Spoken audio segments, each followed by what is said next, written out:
Dear student, इस video discuss करें नया टॉपिक। हमारा टॉपिक का डिस्कशन है ब्रायोफाइटा डिवीज़न। ब्रायोफाइट्स जिन्हें हम कहते हैं कॉमनली, इनके बारे में हम पढ़ने वाले हैं। तो यहाँ ब्रायोफाइटा डिवीज़न के हम मेन कैरेक्टरिस्टिक के बारे में डिस्कस करेंगे। इसलिए एग्ज़ाम में इस टॉपिक से क्वेश्चंस बहुत बार पूछे जाते हैं, इसलिए एग्ज़ाम पॉइंट से बहुत ही इंपॉर्टेंट डिवीज़न है ब्रायोफाइटा। इस वीडियो को बहुत ध्यान से देखना है, एंड तक देखना है, आपको सब बातें समझ में आ जाएंगी जो भी हम डिस्कस करने वाले होंगे। My name is Deepak Lathar, I am going to explain this in video. Now start करते हैं वीडियो। देखो, ब्रायोफाइटा डिवीज़न है जिसके प्लांट्स को हम बोलते हैं ब्रायोफाइट्स। तो यहाँ पे हम किंगडम प्लांटी के बारे में डिस्कस कर रहे हैं। किंगडम प्लांटी को हम फर्दर डिविजन्स में डिवाइड करते हैं और ब्रायोफाइटा डिवीज़न होगा। ब्रायोफाइट्स हम इनके प्लांट्स को बोलते हैं। देखो, पहले जनरल पॉइंट्स इसके बारे में सिंपल से पॉइंट्स हैं। नॉन वेस्कुलर होते हैं, इसका मतलब क्या होता है, इनके अंदर वेस्कुलर टिश्यू जाइलम और फ्लोएम का डेवलपमेंट नहीं हुआ था।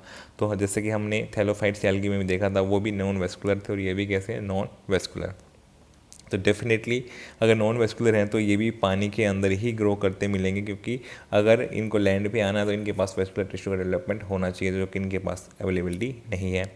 टेरेस्ट्रियल प्लांट है ऑफ मॉइस्ट हैबिटेट, मतलब ये पानी के पास जो लैंड है वहाँ पे ग्रो कर सकते हैं जहाँ पे पानी आ रहा है, जहाँ पे पानी अवेलेबल है। तो इसलिए ये टेरेस्ट्रियल प्लांट क्यों बोला गया इनको, जो पानी के पास लैंड है वहाँ तक ये ग्रो कर सकते हैं, लेकिन ये बहुत ज़्यादा पानी से दूर जाके ग्रो नहीं कर सकते। मॉइस्ट हैबिटेट है वो भी, वैसे भी वहाँ पे पानी जो है सोइल के अंदर बहुत ज़्यादा अवेलेबल है, मॉइस्ट है सोइल, तभी वहाँ पे ये ग्रो कर रहे हैं। ठीक है, ये पॉइंट समझ में आ गया। इंडिपेंडेंट मल्टीसेलुलर हैप्लॉइड गैमेटोफाइट, इनका जो गैमेटोफाइट कैसा होता है, इंडिपेंडेंट होता है। इंडिपेंडेंट का मतलब क्या है, जो अपना खाना खुद बना सकता है, फोटोसिंथेटिक हो सकता है, तो इंडिपेंडेंट है। मल्टी सेलुलर है, कैसा है, मल्टी सेलुलर। अभी तक आपने यूनिसेलुलर देखा था एल्गी के अंदर, लेकिन यहाँ पे कैसा हो गया, मल्टी सेलुलर।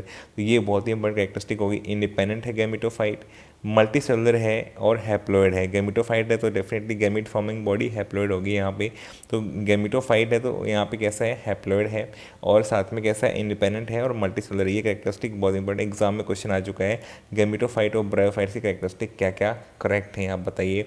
तो उसमें क्या क्या लिखा था, जैसे कि हैप्लॉइड लिखा होगा, साथ में करेक्ट में क्या होगा, मल्टी सेलुलर लिखा होगा, इंडिपेंडेंट या फोटोसिंथेटिक या ऑटोट्रॉपिक लिखा होगा। तो ये सारे पॉइंट इसके लिए सही है। साथ में नॉन वेस्कुलर भी हो सकता है वहाँ पे लिखा हो। फिर अगर हम देखें इसके स्पोरोफाइट को, स्पोर फॉर्मिंग बॉडी को, मल्टीसेलुलर है, डिप्लॉयड होगी और लिव्स एज पैरासाइट। ये किस पे डिपेंड करती है, गैमेटोफाइट पे। गैमेटोफाइट इंडिपेंडेंट है, लेकिन ये जो है स्पोरोफाइट जो होता है ये इंडिपेंडेंट नहीं है, इसका एग्जिस्टेंस ये अभी भी गैमेटोफाइट पे डिपेंड है अपने न्यूट्रिशन के लिए, इसलिए it lives as a parasite. ये पैरासाइट की तरह गैमेटोफाइट पे डिपेंडेंट है, क्योंकि ये फोटोसिंथेटिक नहीं है। अगर होगा भी तो पार्शियल फोटोसिंथेटिक होगा, कम्प्लीटली इंडिपेंडेंट नहीं है। तो अभी भी ये पैरासाइट की तरह डिपेंड करता है गैमेटोफाइट पे। अब हम आते हैं इसके मेन कैरेक्टरिस्टिक से पहले हम एक बार इसको फिर से देख लेते हैं। यहाँ पे अगर आपको कैरेक्टरिस्टिक यहाँ पे देखा जाए तो इन्हीं को हम डिटेल में पढ़ने वाले हैं, जिसमें नॉन वेस्कुलर हो, चाहे टेरेस्ट्रियल प्लांट इनको हम बोल रहे हो, मॉइस्ट हैबिटेट, या फिर इनके गैमेटोफाइट कैसे हैं, इंडिपेंडेंट, मल्टीसेलुलर, हैप्लॉइड, और स्पोरोफाइट कैसा है, मल्टीसेलुलर, डिप्लॉयड, और जो कि पैरासाइट की तरह। तो इनको हम फर्दर डिटेल में पढ़ेंगे मेन कैरेक्टरिस्टिक के अंदर जब हम डिस्कस करेंगे। देखो, पहले हैबिटेट। हैबिटेट देखो, जैसे आपने एल्गी में देखा था वैसे उन्हीं से कंपेयर करते हुए पढ़ते जाओ, क्योंकि यहाँ पे हम जो पढ़ रहे हैं ना, इवोल्यूशन की जर्नी पढ़ रहे हैं। पहले जो सबसे लोअर प्लांट एल्गी, फिर एल्गी से ब्रायोफाइट्स बने, तो कैसे क्या चेंजेस आए। तो चेंजेस बहुत जल्दी जल्दी चेंज नहीं आएंगे, चेंजेस बहुत ग्रेजुअली स्लोली आए होंगे। तो इसलिए देखो, पहला यहाँ पे कैरेक्टरिस्टिक देखोगे तो वो सिमिलर सा मिलेगा, grow in damp, humid and salaried localities. ये जनरली कहाँ पे, डैम्प मतलब जहाँ पे पानी अवेलेबल है, ह्यूमिड कंडीशंस है तो उसमें भी पानी आ गया, सैलिड लोकेलिटीज़ जहाँ पे पानी लॉन्ग टाइम तक रिटेन रह सकता है। तो ये जनरली ये डैम्प, ह्यूमिड और सैलिड लोकेलिटीज़ में ग्रो करने वाले प्लांट्स हैं। तो मोस्टली सैलिड लोकेलिटी में मिलेंगे आपको, सन में ज़्यादा ग्रो करते हुए नहीं दिखेंगे आपको। इसका मतलब डैम्प, ह्यूमिड और सैलिड लोकेलिटी इनके लिए प्रेफर करते हैं।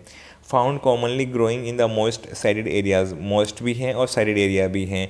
इन द हिल्स, हिल्स की वो साइड जहाँ पे सन कम आता है तो उस साइड में ये जो है नहीं दिखाई देंगे, बल्कि उसके अपोजिट साइड जहाँ पे सन जहाँ पे कम होगा वहाँ पे दिखाई देंगे, जबकि सन जहाँ पे ज़्यादा आ रहा है उस साइड नहीं दिखाई देंगे हिल की। तो ये कैसी कंडीशंस में मिलेंगे, ये मॉइस्ट और साइडेड लोकेलिटीज़ में ग्रो करने वाले प्लांट्स हैं। तो ये कॉमनली आपको हिल एरिया में जाओगे तो आप साइडेड एरिया जहाँ पे सन की रेज कम आती हैं उस साइड में आपको देखने को मिलेंगे और मॉइस्ट कंडीशन होंगी। तो कोल्ड एम्फीबियंस तो प्लांट किंगडम, एम्फीबियंस आपको पता है एनिमल्स होते हैं, तो एम्फीबियंस जो हैं वो पानी में भी और लैंड पे भी रह सकते हैं। तो ये भी एम्फीबियंस क्यों बोला गया है, कैन लिव इन सोइल में आ सकते हैं, लेकिन सोइल कैसे होनी चाहिए, मॉइस्ट सोइल कंडीशन है इनके लिए, तभी ये मॉइस्ट सोइल में ग्रो कर सकते हैं।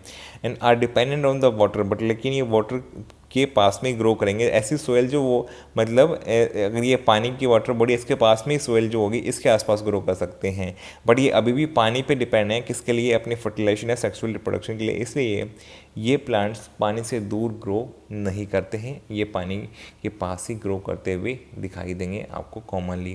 तो ये बात समझ में आ गई, इनके हैबिटेट के बारे में आपको जो है क्या बात याद रखनी है। तो हैबिटेट आपको समझ में आएगी, dependent on water for fertilisation and sexual reproduction, that is why they're called as amphibians of plant kingdom. तो क्वेश्चन आ भी चुका है कि नहीं एम्फीबियंस ऑफ प्लांट किंगडम कहा गया है, तो उस क्वेश्चन में ब्रायोफाइट का कोई एग्जाम्पल लिख देंगे जो कि आंसर बन जाएगा। आप कौन कौन से एग्जाम्पल है ये भी हम आगे पढ़ने वाले हैं। फर्स्ट पॉइंट क्लियर हो गया हमारा हैबिटेट। हैबिटेट के बाद में आते हैं थैलस भी। थैलस मतलब इनकी बॉडी थैलस लाइक है, अभी भी इनकी बॉडी डिफ्रेंशिएटेड नहीं है, रूट स्टेम और लीफ में डिफ्रेंशिएट नहीं कर सकते हो। मे बी प्रोस्टेट हो सकती है, मतलब अलोंग द सर्फेस ग्रो करने वाली, या फिर इरेक्ट हो सकती है। तो यहाँ पे प्रोस्टेट भी ग्रो कर सकते हैं, मोस्टली प्रोस्टेट ग्रो करेंगे, फिर बाद में हो सकता है इरेक्ट भी ग्रोथ, आपको वर्टिकल ग्रोथ भी देखने को मिल जाए इनकी बॉडीज़ के अंदर। अटैच टू सबस्ट्रेटम के साथ जुड़े मिलेंगे, मतलब जहाँ पे ये ग्रो कर रहे होते हैं अपने सबस्ट्रेटम के साथ अटैच रहते हैं। यूनिसेलुलर भी हो सकते हैं राइजोइड्स और मल्टीसेलुलर। राइजोइड्स क्या हैं, रूट लाइक स्ट्रक्चर्स, जिसकी हेल्प से ये सबस्ट्रेटम मतलब वो सबस्ट्रेट के साथ जुड़े रहते हैं।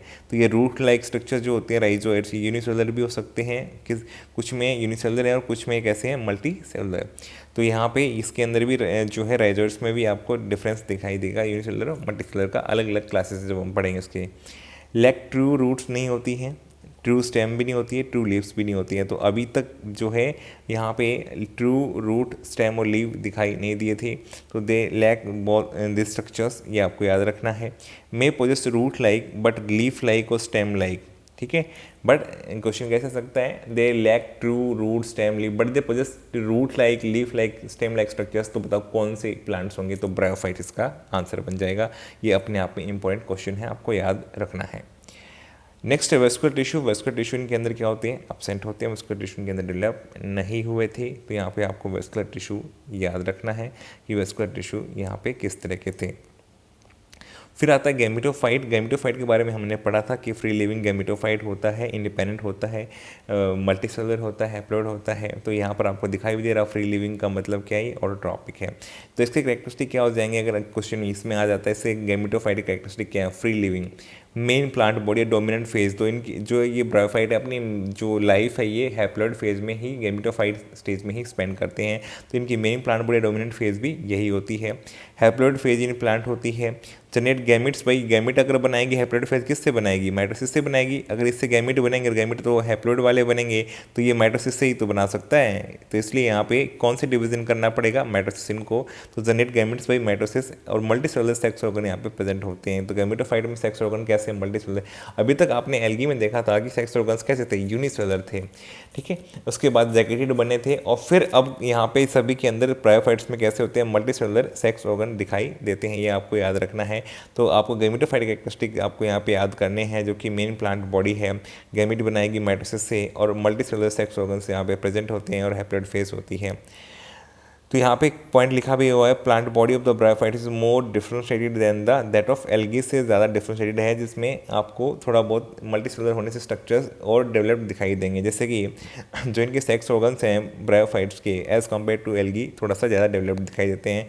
मेल सेक्स ऑर्गन को हम क्या बोलते हैं, एंथीडियम, यही काफ़ी है आपको एग्जाम में पूछने के लिए। और फीमेल सेक्स ऑर्गन क्या बोलते हैं, आर्किगोनियम। तो यहाँ पे यही आपको याद रखना है, मेल सेक्स ऑर्गन एंथीडियम और फीमेल को आर्किगोनियम। ये रैकेट शेप होते हैं और आर्किगोनियम फ्लास्क शेप होते हैं, जैसे कि आप यहाँ पे डायग्राम से देख सकते हैं। डायग्राम से आप क्लियर दिखाई दे रहा है, ये रैकेट की शेप बैडमिंटन रैकेट के जैसा दिखाई दे रहा है आपको, और ये फ्लास्क के जैसा शेप दिखाई दे रहा है। तो यहाँ पे इतना ही क्वेश्चन एग्जाम में आता है। अब और क्या पॉइंट यहाँ पे बन सकते हैं, देखो ये एंड्रोसाइट्स, यहाँ पे स्पर्म मदर सेल जो स्पर्म बनाएंगी, मेल गैमेट्स बनाएंगी। ये बाईफ्लैजेलेट एंथ्रोजोइड, बाईफ्लैज दो फ्लैजेला वाले, मोटाइल मेल गैमेट, फ्लैजेला आ गया तो मोटाइल तो होगा ही, मेल गैमेट्स कैसे, बाईफ्लैजेलेट एंथ्रोजोइड। तो ये याद रखना है क्वेश्चन, जो एंथीडियम में यहाँ पे मेल गैमेट्स बनते हैं और कैसे होते हैं, बाईफ्लैजेलेट, और यहाँ पे मोटाइल होते हैं antherozoids. Antherozoids are release into the water way they come in contact with the archegonial contact में। आर्किगोनियल कॉन्टैक्ट क्यों आते हैं? क्योंकि अगर आर्किगोनियल कॉन्टैक्ट में आएंगे तो जहाँ पे एग सेल प्रेजेंट होगा तो तभी फर्टिलाइजेशन हो पाएगा। तो water is essential for the swimming of the antherozoid to reach archegonium, इसलिए बताया था कि वाटर के बिना सर्वाइव नहीं कर सकते। आर्किगोनियम का स्ट्रक्चर देखो यहाँ पे दिखाई दे रहा है आपको, फ्लास्क शेप्ड है, जिसमें नेक और यहाँ पे वेंटर रीजन दिखाई दे रहा है, जो नीचे वाला वेंटर है, ऊपर नेक है। नेक कैनाल सेल्स जो हैं, तो ये गैमेटोफाइट अगर है तो इनका प्लोइडी पूछ लिया जाता है, तो नेक या नेक कैनाल सेल का प्लोइडी क्या होगा? हैप्लोइड। वेंटर या वेंटर कैनाल सेल का प्लोइडी क्या होगा? यहाँ पे हैप्लोइड होगा। एंथ्रोजोइड्स का भी क्या होगा? हैप्लोइड, क्योंकि ये गैमेट्स बने हैं गैमेटोफाइट से, तो ये सारे हैप्लोइड होंगे। ये सेंटर में क्या एग सेल, ये तो हैप्लोइड होता ही है। तो यहाँ पे वेंटर कैनाल सेल का प्लोइडी भी हैप्लोइड है, नेक कैनाल सेल का भी जो है, तो नेक रीजन का और वेंटर का सबका हैप्लोइड ही होगा। ये कवर सेल्स हैं, इसके ऊपर प्रेजेंट हैं, और कैप सेल्स होती हैं एंथ्रोजोइड्स के अंदर। तो ये कुछ पॉइंट्स हैं जो इंपॉर्टेंट है, जैसे ये वाला है, ये वाला इंपॉर्टेंट, और ये वाली कंडीशंस इंपॉर्टेंट है, और ये ऑर्गन का नाम क्या है, ये वाले पॉइंट आपको मेजरली याद रखने हैं। फिर फ्लास्क शेप्ड है, आपको लिखा हुआ है ट्यूबुलर नेक है, ट्यूब की जैसी नेक है, और स्वोलन वेंटर है जो सिंगल एग बनाती है, तो एग का नंबर भी यहाँ पे मेंशन किया हुआ है। एंथ्रोजोइड एग के कांटेक्ट में आएगा तो फ्यूजन होगा, फ्यूज होगा, जाइगोट बनेगा, और जाइगोट जो है इमीडिएटली जो है यहाँ पे रिडक्शन डिवीजन नहीं करता है, जो कि हम इसके लाइफ साइकिल में देखने वाले हैं नेक्स्ट वीडियो में। जाइगोट प्रोड्यूस करेगा मल्टीसेलुलर बॉडीज को बोलेंगे स्पोरोफाइट। अब स्पोरोफाइट के बारे में पढ़ लेते हैं। देखो स्पोरोफाइट जो होती है, स्पोरोफाइट फ्री लिविंग नहीं है, क्योंकि आपको पता है पैरासिटिक होती है। Attach to the photosynthetic gametophyte, जो कि इंडिपेंडेंट है, उस पर डिपेंड करती है, क्योंकि पैरासाइट की तरह रहती है। Drives nourishment from the gametophyte, तो अभी भी स्पोरोफाइट वेल डेवलप्ड नहीं बना था, अभी भी गैमेटोफाइट मेन प्लांट बॉडी थी ब्रायोफाइट्स के अंदर। स्पोरोफाइट में 3 पार्ट हो सकते हैं, फुट, सीटा एंड कैप्सूल। तो जहाँ पे स्पोर बनते हैं वो पार्ट कौन सा है? कैप्सूल। और स्पोरोफाइट का पार्ट, ये फुट का भी प्लोइडी क्या होगा? 2n। फुट का भी 2n होगा, सीटा का भी 2n होगा, क्योंकि ये स्पोरोफाइट का पार्ट है, क्योंकि तो स्पोरोफाइट डिप्लॉयड होता है, तो कैप्सूल 2n होगा, स्पोर मतलब सेल 2n होगी, डिप्लॉयड होगी। रिडक्शन डिवीजन होगा तो स्पोर्स हैप्लॉयड बनेंगे। तो यहाँ पे आप देख सकते हैं कैप्सूल के अंदर जो है म्यूसिस करना पड़ेगा, तभी स्पोर्स हैप्लॉयड स्पोर बनेंगे। और मदर सेल भी डिप्लॉयड है, कैप्सूल भी डिप्लॉयड है, क्योंकि स्पोरोफाइट ऑलरेडी क्या है? डिप्लॉयड है। आप देख सकते हैं प्लोइडी यहाँ पे लिखा हुआ है। तो bryophytes are homosporous and produce one type of spores, ये पॉइंट आपको इंपॉर्टेंट है। तो ये भी होमोस्पोर्स हैं, एल्गे भी होमोस्पोर्स थी, और यहाँ पर भी सेम टाइप के स्पोर्स बनते हैं। वेजिटेटिव रिप्रोडक्शन में फ्रेगमेंटेशन या बडिंग से हो सकता है, ये आपको याद रखना है। फ्रेगमेंटेशन और बडिंग से कैसे होता है, ये आगे हम देखने वाले हैं। फ्रेगमेंटेशन वैसे हम पढ़ चुके हैं, फ्रेगमेंट टूट जाए और नया इंडिविजुअल बना लें तो फ्रेगमेंटेशन। और बडिंग में आपको पता है बडिंग में कैसे होता है, बड निकलती है और बड बढ़ते बढ़ते अगर सिमिलर पेरेंट के जैसी बन जाए तो उसे बडिंग बोलते हैं। इस वीडियो में यहाँ तक कैरेक्टरिस्टिक देखते हैं, लाइफ साइकिल को हम नेक्स्ट वीडियो में डिस्कस करने वाले हैं। तो हम देख लेते हैं इस वीडियो में हमने कौन कौन से है कैरेक्टरिस्टिक स्टडी किए। जैसे कि सबसे पहला था हैबिटेट, हमने डिस्कस किया। हैबिटेट के बाद में हमने थैलस के बारे में पढ़ा, फिर वेस्कुलर टिश्यू के बारे में पढ़ा, फिर हमने इसके गैमेटोफाइट के बारे में पढ़ा, और फिर हमने इसके स्पोरोफाइट के बारे में डिस्कस किया है, और लास्ट में हमने वेजिटेटिव रिप्रोडक्शन के बारे में हमने डिस्कस कर लिया है। तो यहाँ पे ब्रायोफाइट्स के बारे में इतनी बार डिस्कस किए, तो एग्जाम में बहुत डायरेक्टली पूछी गई हैं, तो डायरेक्टली आप आंसर भी कर सकते हैं। मुझे उम्मीद है सब बातें आपको समझ में आ गई होंगी। इस वीडियो आपको पसंद आया, वीडियो को लाइक करो, कमेंट करो, चैनल पर नहीं चैनल सब्सक्राइब करो, अपने फ्रेंड्स के साथ शेयर करो। Thank you for watching the video.